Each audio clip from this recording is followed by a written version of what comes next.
Hello and welcome to Sarah and Paul Conversation. In today's episode, we're going to talk about how to speak about daily life in English. Describing your routine, your habits, your typical day. It sounds simple, but doing it naturally and fluently in English takes the right vocabulary and the right phrases. Here we go. Hi everyone, welcome back to Sarah and Paul Conversation. Really lovely to have you here with us today. Hello everyone. So today we're talking about something that comes up in conversation absolutely all the time.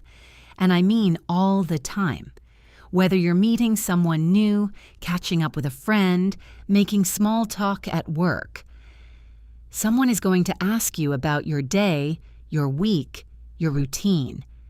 And it seems like it should be easy, right? You know your own life, you live it every day. But when it comes to actually describing it in English, a lot of learners freeze. They can't find the words, or they use very basic textbook phrases that don't sound natural.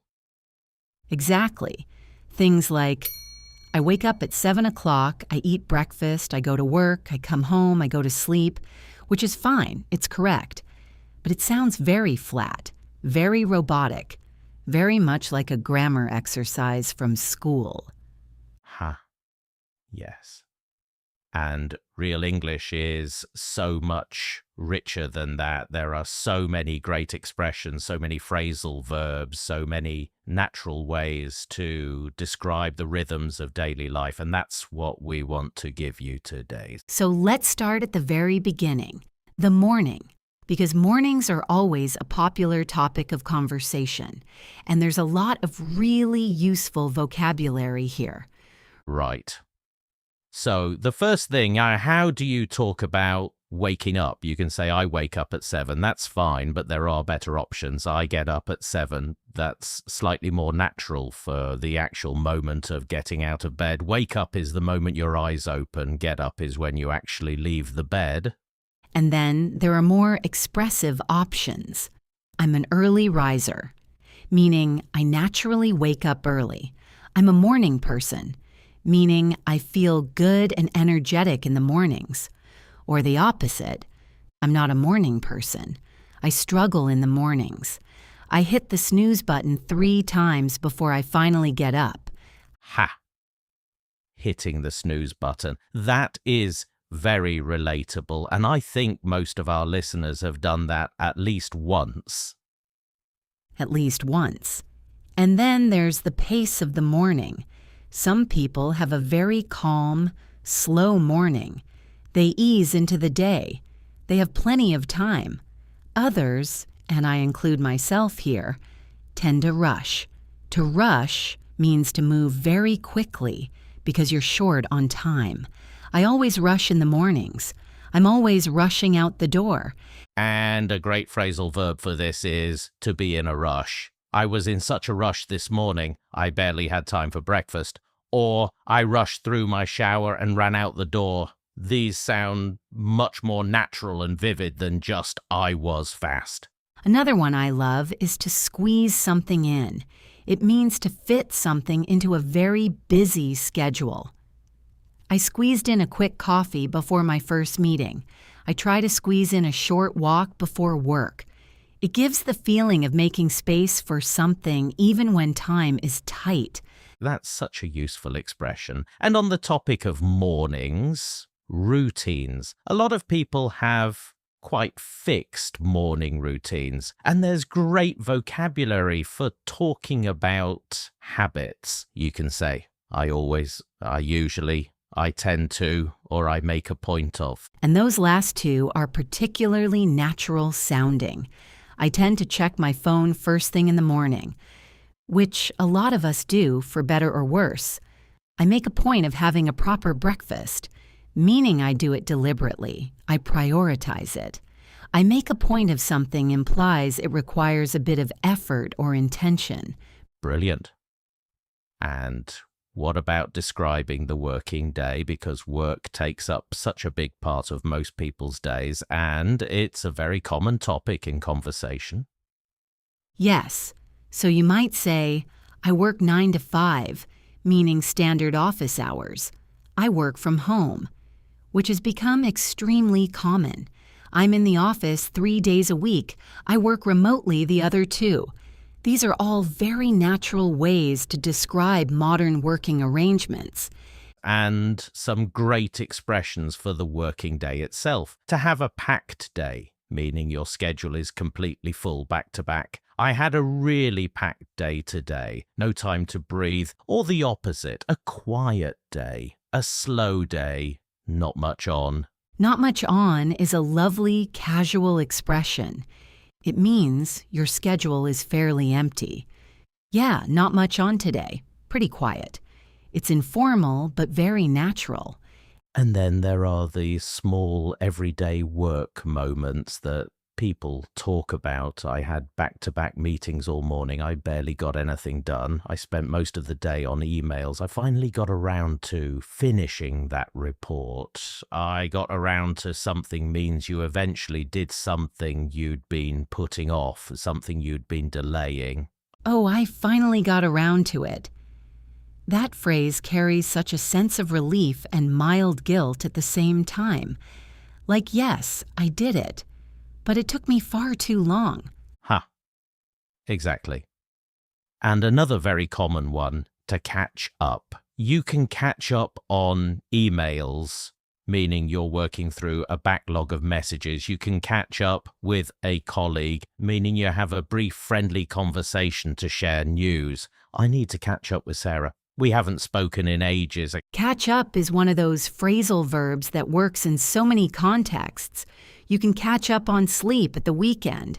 You can catch up on a TV series you missed. You can catch up with an old friend over coffee. Very versatile.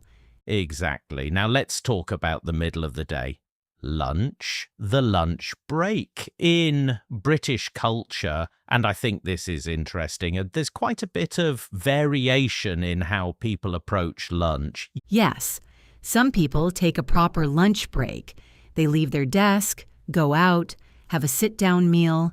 Others eat at their desk, which is sometimes called a desk lunch. And some people just grab something on the go. Grab a sandwich, grab a coffee, meaning they buy it quickly without really stopping. To grab something is such a useful expression. I'll just grab a coffee. I grabbed a sandwich on the way to the meeting. It implies speed and informality. You're not sitting down for a meal, you're just quickly getting something. And after lunch, the afternoon, which, let's be honest, is the hardest part of the day for a lot of people. There's often an afternoon slump, that feeling of tiredness and low energy, usually around 2 or 3 o'clock. The afternoon slump is very real, and people talk about it quite openly. I always hit a wall around 3 o'clock. To hit a wall means to suddenly feel exhausted or unable to continue, or I always get that afternoon slump after lunch. I need a coffee to get through the afternoon. And to get through something is a great expression. It means to manage to complete or survive something, often when it's difficult. I just need to get through this afternoon. I got through a huge pile of work today. I got through the whole report by 5 o'clock. Then the end of the working day. What time do you finish? How do you talk about that? You might say, I finish at 5. I clock off at 5. Clock off is a more casual way to say finish work. It comes from the old idea of physically clocking out on a time card. I wrap up around 6. Wrap up means to finish and tidy up what you're doing. I knocked off a bit early today. Knocked off is very casual. It means left work. And the commute home, if you have one. The commute is the journey between home and work. It's such a common topic because so many people have strong feelings about it. My commute takes about 40 minutes. I commute by train. I have a nightmare commute, meaning it's very stressful and difficult. Or the opposite. My commute is really easy, just a 10-minute walk. And people often talk about what they do during their commute.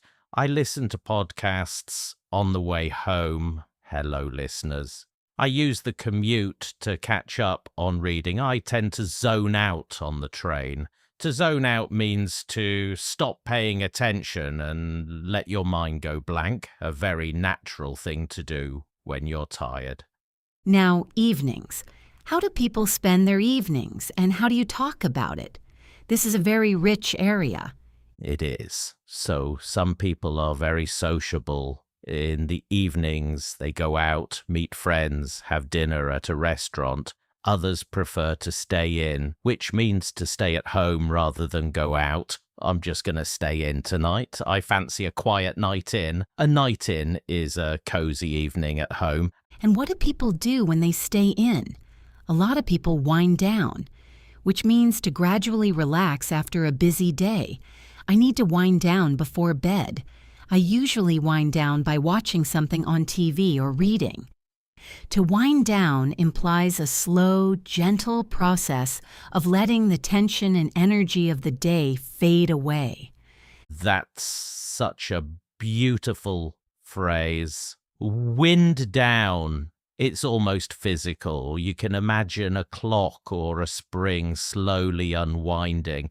And there are some lovely expressions for relaxing at home. To put your feet up, literally or figuratively, means to sit down and do nothing for a while. I can't wait to get home and put my feet up, to have a quiet one, meaning a calm, uneventful evening. I had a really quiet one last night, just cooked dinner and watched a film.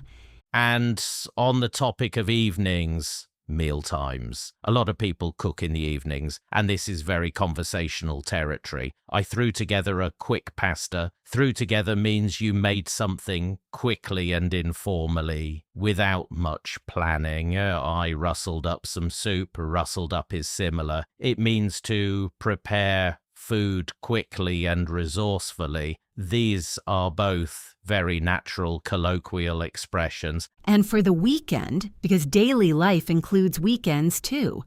How do people talk about weekends? There's a lot of great vocabulary here. To have a lie-in, meaning to stay in bed later than usual in the morning. I had a lovely lie-in on Saturday. To have a lazy morning. To potter around the house. To potter means to do small, gentle, unrushed tasks at home, like tidying, watering plants, doing small jobs. It's a very cozy verb. I love the word potter. It's so specific. You're doing things, but very leisurely. No rush, no pressure, just pottering. And to run errands, which means to do a series of practical tasks outside the house. I spent Saturday morning running errands, going to the supermarket, picking up a prescription, dropping off some parcels. It's a useful catch-all phrase for those productive but slightly tedious weekend tasks. Now let's talk about something that runs through all of this, time expressions, because how you talk about time really shapes how your sentences sound. Yes. So instead of just saying in the morning, at night, you can use first thing in the morning, meaning very early, almost the first thing you do, last thing at night, right before you go to sleep, during the week, at the weekend. In the week, people use at the weekend in British English, but on the weekend in American English, worth knowing. And then there are expressions for habits and frequency, every now and then, meaning occasionally. From time to time, once in a while, every so often. These all mean the same thing, sometimes, but not regularly. I go to the gym every now and then. I treat myself to a nice meal out from time to time. And for routines, as a rule, meaning this is generally what I do. As a rule, I try to be in bed by 11. These days, meaning in my current period of life. These days, I try to exercise more regularly. These expressions make your sentences sound more thoughtful and natural. Beautifully said. So, let's do a quick recap. Morning vocabulary: early riser, morning person, hit the snooze button, rush, squeeze in. Work expressions: packed day, get around to, catch up, back to back, grab, hit a wall, end of day, clock off, wrap up, wind down, zone out, put your feet up, evening and weekend, stay in, have a night in, lie in, potter around, run errands, throw together, rustle up. Time expressions: first thing, last thing, every now and then from time to time as a rule these days. And the most important thing, use these expressions as soon as possible. The next time someone asks you, "So, how was your day?" don't just say fine, say, "Pretty packed, actually. I had back-to-back meetings all morning and barely got around to anything I'd planned." That one sentence is so much more alive, so much more engaging, and it will make the conversation flow naturally. Exactly. Daily life is universal. Everyone has one. And when you can describe yours in English with this kind of vocabulary and ease, it opens up so many real, meaningful conversations. Thank you so much, everyone, for being here with us today. We really hope this episode helps you feel more confident talking about your daily life in English. And now, we want to hear from you. Tell us in the comments, what does your typical morning look like? Describe it using some of the expressions from today. We would absolutely love to read your answers. And if you enjoyed this episode, please like the video, subscribe to the channel, and share it with someone who is learning English. Every like, every share, every new subscriber means so much to us and helps us keep making these conversations for you. Remember, everyone, you are not bad at English. You are just getting better every single day. Bye for now. Bye.